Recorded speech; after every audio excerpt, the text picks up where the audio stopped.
नमस्कार, vision IAS के news today के इस अंक में आप सभी का स्वागत है। इस अंक में हम आपके लिए लेकर आए हैं यूपीएससी परीक्षा की दृष्टि से महत्वपूर्ण कुछ अहम खबरें। इस अंक के साथ मैं हूं दिव्या तोमर। आइए सबसे पहले बात करते हैं इस अंक की हेडलाइंस के बारे में। विश्व बैंक ने global report on health equity for persons with disability शीर्षक से रिपोर्ट जारी की। विश्व मृदा दिवस 2022 को मृदा जहां भोजन शुरू होता है अभियान के साथ मनाया गया। पश्चिमी देशों ने रूस के कच्चे तेल पर प्राइस कैप प्रतिबंध लगा दिए हैं। भारत लूसोफोन देशों की क्षमताओं का उपयोग करने के लिए उनके साथ संबंध बेहतर करने को प्राथमिकता देगा। विज्ञान और प्रौद्योगिकी मंत्री ने भारत की बढ़ती जैव अर्थव्यवस्था को रेखांकित किया और संस्कृति मंत्री ने जगदीश चंद्र बोस के योगदानों पर अंतर्राष्ट्रीय सम्मेलन का आयोजन किया। और आइए अब खबरों पर विस्तार से चर्चा करते हैं।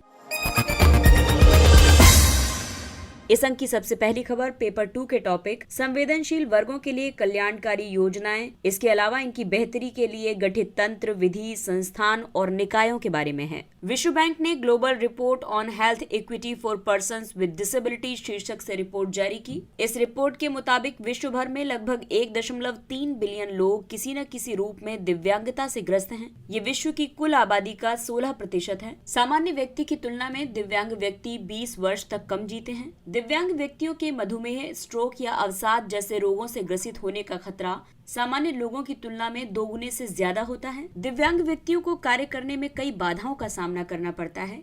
उदाहरण के लिए पहुंच से बाहर स्वास्थ्य सुविधाएं उनके लिए 6 गुना ज्यादा रुकावट पैदा करती हैं। और आइए अब आपको बताते हैं कि दिव्यांग व्यक्तियों के लिए स्वास्थ्य समानता की जरूरत क्यों है। ये व्यक्तियों और समुदायों को उच्च लाभांश प्रदान करती है। दिव्यांग व्यक्तियों के स्वास्थ्य पर प्रत्येक $1 के निवेश से $10 का लाभ प्राप्त होता है। इससे सतत विकास लक्ष्य संख्या 3 को प्राप्त करने में मदद मिलेगी। इससे सभी के लिए अच्छा स्वास्थ्य और कल्याण सुनिश्चित किया जा सकता है। इस रिपोर्ट में सरकारों से दिव्यांग व्यक्तियों के लिए लक्षित 40 कार्रवाइयों की सिफारिश की गई है। ये कार्रवाइयां राजनीतिक प्रतिबद्धता, गवर्नेंस, स्वास्थ्य क्षेत्र में वित्त पोषण जैसे क्षेत्रों से जुड़ी हुई हैं। रिपोर्ट में सभी सरकारों और स्वास्थ्य क्षेत्र के भागीदारों के लिए 3 सिद्धांतों की सिफारिश की गई है और वो सिद्धांत हैं कि स्वास्थ्य क्षेत्र की किसी भी पहल के केंद्र में दिव्यांग व्यक्तियों के लिए स्वास्थ्य समानता को शामिल किया जाना चाहिए। दूसरा है कि स्वास्थ्य क्षेत्र की किसी भी पहल के क्रियान्वयन में दिव्यांग व्यक्तियों का सशक्तिकरण और सार्थक भागीदारी सुनिश्चित की जानी चाहिए।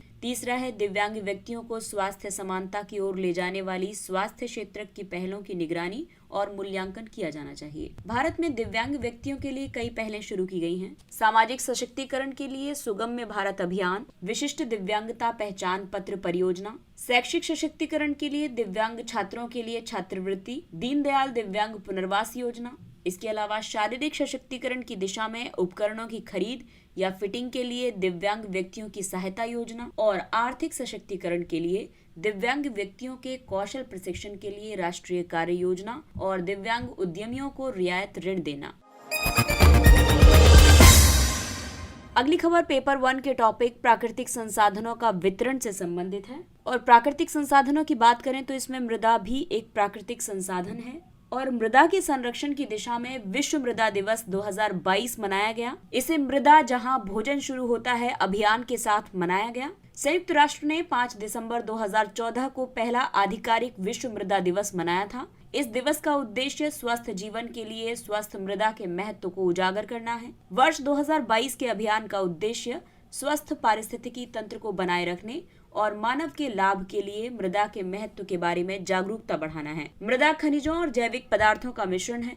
इसमें हवा, जल, सूक्ष्मजीव आदि शामिल होते हैं। ये स्वास्थ्यप्रद भोजन, बेहतर पर्यावरण और पोषण के लिए आवश्यक घटक हैं। हमारे 95% खाद्य का स्रोत मृदा है। पौधों के लिए आवश्यक 18 पोषक तत्वों में से 15 की आपूर्ति मृदा से होती है। पिछले 70 वर्षों में मृदा में पोषक तत्वों के नुकसान के कारण खाद्य में विटामिन और पोषक तत्वों का स्तर बहुत कम हो गया है। ये मृदा क्षरण का सूचक है। मृदा क्षरण मृदा की गुणवत्ता में भौतिक, रासायनिक और जैविक गिरावट है। मृदा क्षरण के उत्तरदायी कारक हैं वनों की कटाई, जनसंख्या में वृद्धि, शहरी क्षेत्र का विस्तार, इसके अलावा प्रदूषण और अपशिष्ट निपटान, साथ ही जलवायु परिवर्तन और असंधारणीय मृदा प्रबंधन पद्धतियों की वजह से मृदा क्षरण हो रहा है। मृदा क्षरण के कई प्रकार हैं, जैसे कि जैविक पदार्थों की कमी, अपरदन, अम्लीकरण, इसके अलावा मृदा प्रदूषण, पोषक तत्वों का असंतुलित होना, इसके अलावा लवणीकरण और जैव विविधता का ह्रास आदि। अब मृदा क्षरण की वजह से जो प्रभाव पड़ते हैं उनकी भी बात कर लेते हैं। तो मृदा क्षरण से सबसे विकट स्थिति पैदा होती है खाद्य और पोषण की।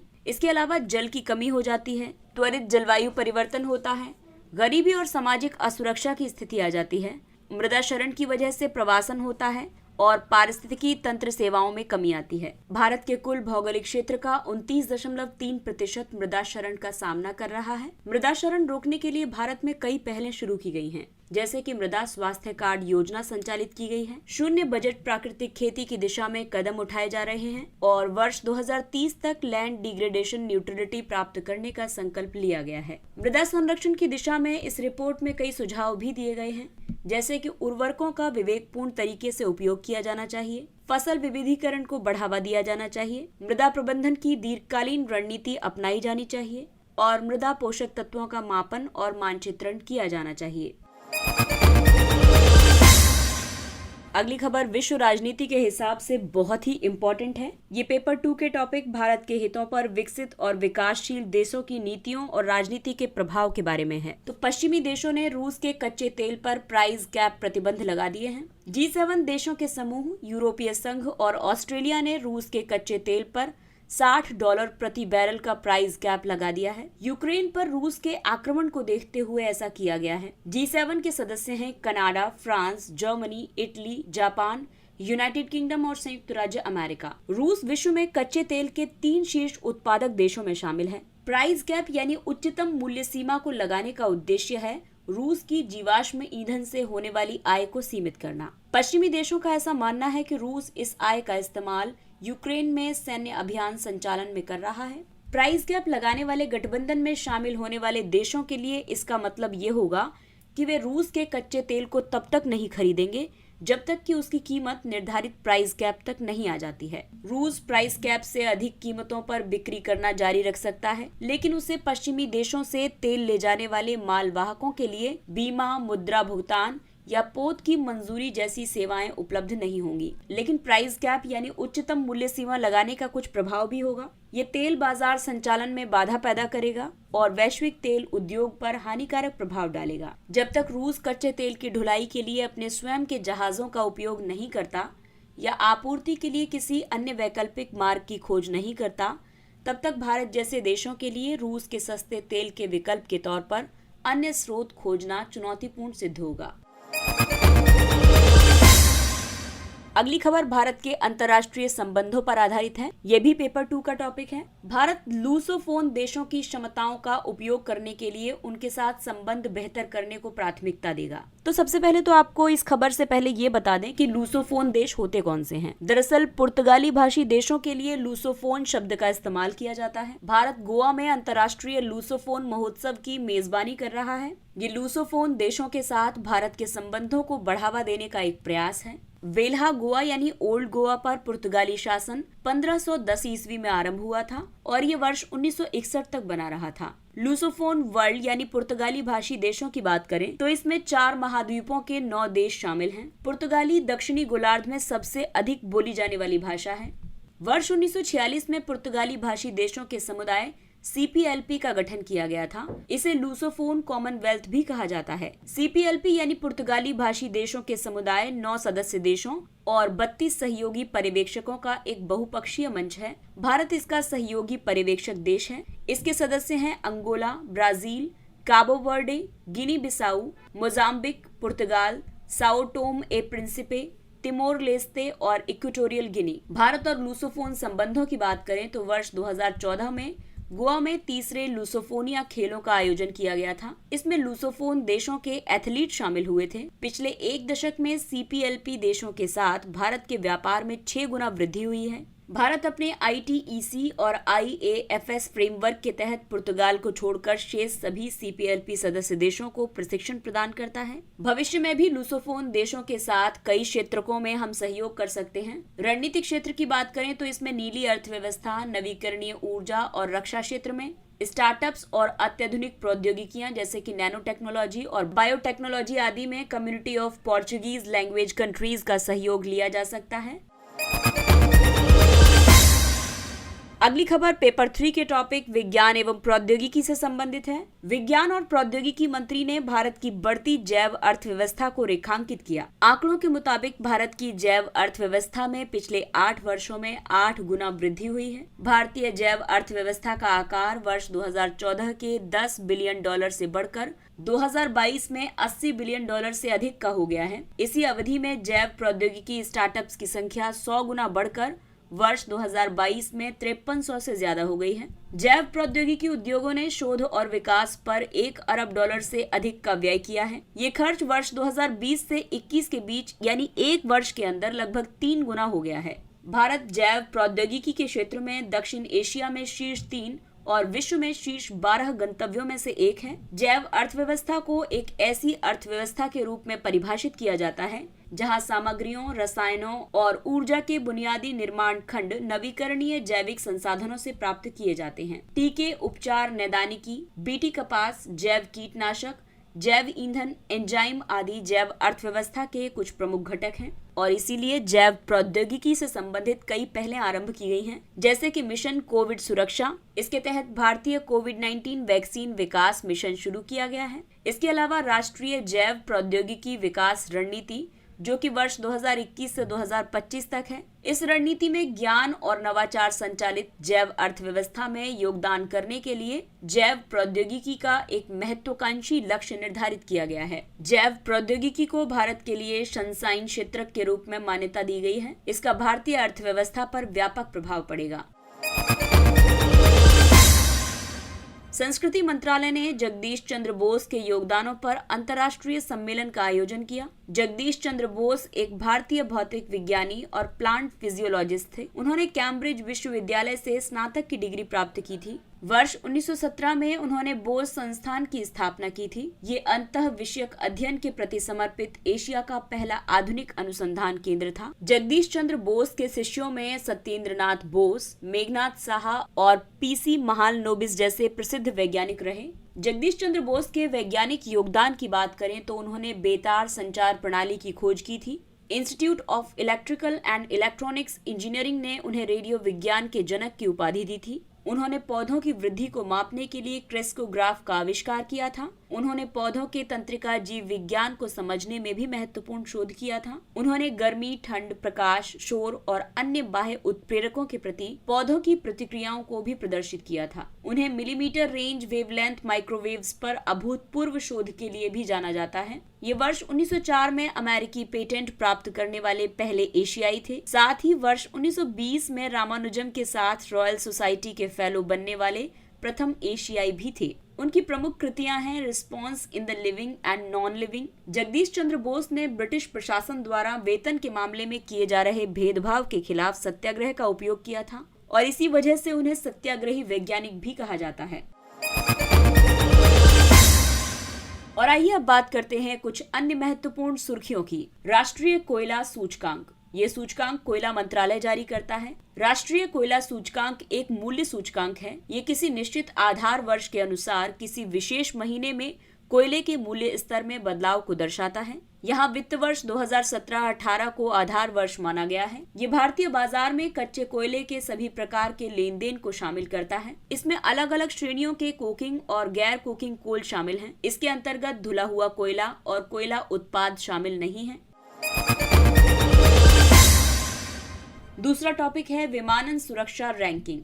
इस नवीनतम रैंकिंग के मुताबिक भारत 48वें स्थान पर पहुंच गया है। वर्ष 2018 में भारत 102वें स्थान पर था, यानी कि भारत ने विमानन सुरक्षा की दृष्टि से अभूतपूर्व उपलब्धि हासिल की है। इस रैंकिंग को अंतर्राष्ट्रीय नागर विमानन संगठन ने जारी किया है। इसमें 187 देशों को रैंकिंग प्रदान की गई है। इस रैंकिंग में सिंगापुर शीर्ष पर है। ये सूचकांक सुरक्षा निरीक्षण प्रणाली के 8 महत्वपूर्ण घटकों को मापता है। इनमें प्राथमिक विमानन कानून, सुरक्षा संबंधी मुद्दों का समाधान आदि शामिल है। अगला टॉपिक है पेरिस क्लब। यह आधिकारिक ऋणदाता देशों का एक अनौपचारिक समूह है। इसका कार्य उधारकर्ता देशों द्वारा अनुभव की जाने वाली भुगतान संबंधी कठिनाइयों के समन्वित और स्थायी समाधान खोजना है। पेरिस क्लब की शुरुआत वर्ष 1956 में हुई थी। ये 22 स्थायी सदस्यों का एक समूह है। इसमें ऑस्ट्रेलिया, यूनाइटेड किंगडम, संयुक्त राज्य अमेरिका, जापान आदि देश शामिल हैं। भारत इस क्लब का सदस्य नहीं है। भारत इसमें एक अनौपचारिक भागीदार के रूप में कार्य करता है। अगला टॉपिक है वोम्ब यानी winning over mothers with hepatitis B. इस कार्यक्रम को यकृत और पित्त विज्ञान संस्थान दिल्ली तथा दिल्ली सरकार ने मिलकर शुरू किया है। वोम यानी winning over mothers with hepatitis B का उद्देश्य माता से शिशु में हेपेटाइटिस बी के संचरण के बारे में जागरूकता फैलाना है। ये जागरूकता अभियान हेपेटाइटिस बी से पीड़ित 100 माताओं को एम्बेसडर और शिक्षक के रूप में नियुक्त करके संचालित किया जाएगा। ये कार्यक्रम येलो रिबन अभियान की 25वीं वर्षगांठ के अवसर पर आयोजित किया गया था। येलो रिबन अभियान वायरल हेपेटाइटिस बी के बारे में जन जागरूकता बढ़ाने के लिए वर्ष 1998 में शुरू किया गया था। हेपेटाइटिस बी रोग हेपेटाइटिस बी वायरस की वजह से होता है। इसमें लोगों को सिरोसिस और लिवर कैंसर जैसे गंभीर रोग हो सकते हैं और इस तरह से ये मृत्यु का उच्च जोखिम पैदा करता है। ये रोग जन्म के दौरान माता से बच्चे में और संक्रमित रक्त के जरिए होता है। वर्तमान में इसका टीका उपलब्ध है।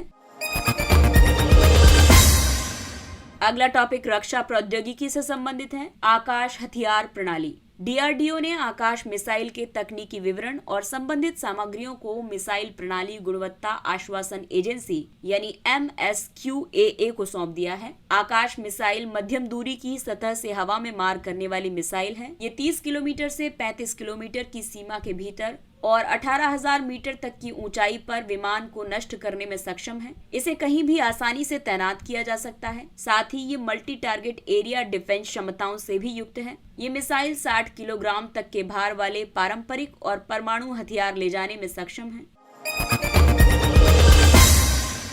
अगला टॉपिक है एलालाइट और एल्किनस्टेटोनाइट। शोधकर्ताओं ने 2 नए खनिजों एलालाइट और एल्किनस्टेटोनाइट की खोज की है। इन खनिजों की खोज सोमालिया में पाए गए अल अली उल्कापिंड से की गई है। ये 15 टन भार वाला और 2 मीटर से ज्यादा चौड़ाई वाला 9वां सबसे बड़ा उल्कापिंड है। इन दोनों खनिजों में लौह फास्फोरस ऑक्सीजन का संयोजन पाया गया है। ये खोज क्षुद्र ग्रहों और उल्कापिंडों के निर्माण पर महत्वपूर्ण जानकारी प्रदान कर सकती है। अत्याधुनिक पाम्बन रेलवे ब्रिज। अत्याधुनिक पाम्बन रेलवे ब्रिज का निर्माण कार्य मार्च 2023 तक पूरा होने की उम्मीद है। ये भारत का पहला वर्टिकल लिफ्ट रेलवे सी ब्रिज होगा। ये तमिलनाडु में रामेश्वरम और धनुषकोडी रेल लिंक को जोड़ेगा। इसका निर्माण कार्य रेल विकास निगम लिमिटेड कर रहा है। इस पुल की लंबाई 2.05 किलोमीटर है। वर्टिकल लिफ्ट ब्रिज एक तरह का मूविंग ब्रिज होता है। इसमें पुल का एक छोटा सा हिस्सा लंबवत रूप से ऊपर उठा रहता है। इस दौरान ये डेक के समानांतर रहता है और इस तरह से जहाज इसके नीचे से आसानी से गुजर सकते हैं। मौजूदा पाम्बन रेल ब्रिज को वर्ष 1914 में बनाया गया था। ये तमिलनाडु के मंडपम को रामेश्वरम द्वीप से जोड़ता है। इसके अलावा वर्ष 1988 में एक समानांतर सड़क पुल भी बनाया गया था। कोरकू जनजाति। कोरकू जनजाति ने झरोखा में कोरकू आदिवासी लोक नृत्य का प्रदर्शन किया। झरोखा भारतीय हस्तकला, हथकरघा, कला और संस्कृति का संग्रह है। कोरकू मध्य भारत की एक जनजाति है। ये जनजाति मध्य प्रदेश और महाराष्ट्र राज्य में निवास करती है। कोरकू जनजातीय समुदाय 4 क्षेत्रीय समूहों में विभाजित है। इसमें प्रत्येक उप समूह एक जनजातीय ग्राम परिषद द्वारा शासित है, जिसका प्रमुख पटेल होता है। जय पटेल पटेल से ऊपर एक मुखिया होता है। इसका अधिकार क्षेत्र कई कोरकू गांवों तक होता है। इस जनजाति के लोग त्योहारों पर प्रकृति की पूजा करते हैं। इनकी धार्मिक मान्यताओं पर हिंदू धर्म का प्रभाव दिखाई पड़ता है। ये लोग कोरकू भाषा बोलते हैं। ये भाषा भारत में 196 लुप्तप्राय भाषाओं में से एक है। मैतेई माएक लिपि। मणिपुर के समाचार पत्रों को बंगाली लिपि का उपयोग करने की बजाय मैतेई माएक लिपि का इस्तेमाल करने के लिए कहा गया है। साहित्य अकादमी के अनुसार मैतेई माएक लिपि 6ठी शताब्दी से प्रचलित थी। इस लिपि का इस्तेमाल 18वीं शताब्दी तक किया जाता था। 18वीं शताब्दी में मणिपुर पर शासन करने वाले निंगथो पम्हेइबा के आदेश पर मैतेई लिपि में सभी पुस्तकों को सामूहिक रूप से जला दिया गया था और इस वजह से ये लिपि लगभग विलुप्त हो गई थी। और आइए बात करते हैं सुर्खियों में रहे स्थल के बारे में। Mount Semeru, Indonesia. इंडोनेशिया की जावा द्वीप के सबसे ऊंचे ज्वालामुखी माउंट सेमेरू में एक बार फिर उद्गार हुआ है। सेमेरू को महामेरू यानी महान पर्वत के रूप में भी जाना जाता है। ये एक UNESCO biosphere reserve Bromo Tengger Semeru Arjuno के भीतर स्थित है। ये इंडोनेशिया के 100 से ज्यादा सक्रिय ज्वालामुखियों में से एक है। ये ज्वालामुखी पैसिफिक रिंग ऑफ फायर पेटी में स्थित है। इस पेटी में कई ज्वालामुखी और महासागरीय गर्त हैं। लगभग 40,000 किलोमीटर में विस्तारित ये पेटी प्रशांत महासागर को आंशिक रूप से घेरे हुए है। इसके साथ ही ये अंक समाप्त होता है। अगले अंक में फिर मुलाकात होगी कुछ अन्य महत्वपूर्ण खबरों के साथ। तब तक अपने लक्ष्य के लिए तत्पर रहिए और अगर आपको हमारा कंटेंट अच्छा लगता है तो इसे लाइक, सब्सक्राइब और शेयर जरूर करें। और अब हमें यानी विजन IAS की पूरी टीम को दीजिए इजाजत। नमस्कार।